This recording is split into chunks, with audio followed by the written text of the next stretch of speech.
Oluvannyuma lw'ebbanga erisoba mu mwaka omulamba nga kkooti y'amagye tetuula, olwaleero kkooti ezzeemu okukakkalabya emirimu gyayo mu butongole era ng'eriko bannamagye n'abantu ba bulijjo beesindise ku alimanda ku misango egy'enjawulo. Mu basoose mu kaguli ka kkooti eno kuliko Meeja JB Habyarimana avunaanibwa ogw'okukozesa mmotoka z'amagye awatali kufuna lukusa, kw'ossa Private Bernard Kawuka asomeddwa ogw'okwewummuza ku mulimu nga tabuulidde bakama be.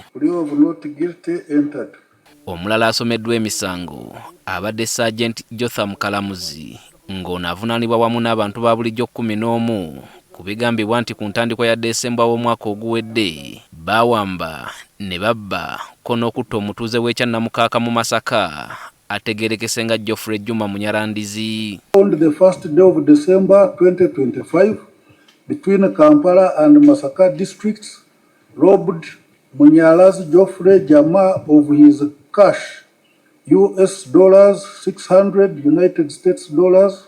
Ng'oggyeko Private Bernard Kawuka akkiriza ogw'okwewummuza ku mirimu awatali lukusa. Abalala bonna abalabiseeko mu kaguli ka kkooti beeganya emisango egibasomeddwa era kkooti bonna n'ebasindika ku alimanda ng'okunoonyereza bwe kugenda mu maaso. Case is adjourned 26 Feb 2026.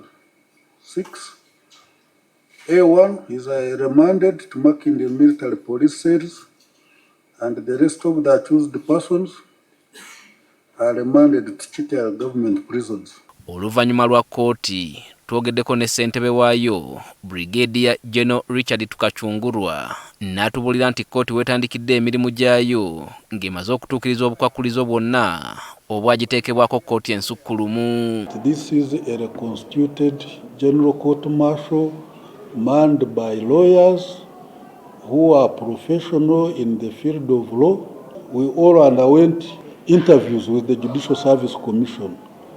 Chairpersons of the panels, each is qualified to be a High Court judge, and we met those requirements. Tukachungurwa annyonnyodde n'ensonga lwaki kkooti y'amagye ekyagenda mu maaso n'okuwozesa abantu ba bulijjo. The Chief Justice then Emeritus, His Lordship Owiny Dollo, gave guidance in his writ judgment that under exceptional circumstances, civilians may be tried in a military court. For example, when a civilian commits an offense with a soldier, then that is an exceptional circumstances, he can be charged before a military court. Tukitegedde nti kkooti yakubaako n'ennaku zeetandulula ku bigere esobole okuwulira emisango mu bitundu by'eggwanga eby'enjawulo. In Gulu or Moroto, we don't need to bring those suspects. Say they must come, be in Ruzira, be in Makindye. So if a court will go the way you have been seeing the Court of Appeal goes and on session, maybe 1 week, 2 weeks, it handles cases arising from there. So it is also cost effective. Dispensation of justice is much faster. Onajjukira nti mu Januari w'omwaka oguwedde kkooti ensukkulumu yasatulula kkooti y'amagye kyokka n'ekomezebwawo mu nnongoosereza ezaakolebwa mu tteeka ly'amagye nga kati okwawukanako ne luli kkooti eno ekulirwa bannamagye abaakuguka mu by'amateeka. Kyokka wadde nga guli gutyo olunaku lw'eggulo Dr. Kizza Besigye n'Obedi Lutale nga bayita mu bannamateeka baabwe baddukidde mu kkooti etaputa ssemateeka nga bawakanya ekya kkooti y'amagye okuwozesa abantu ba bulijjo kw'ossa ekyokuba nti okukomezebwawo kwa kkooti eno tekwagoberera mateeka. Peter Serugo, NTV, Akawungezi.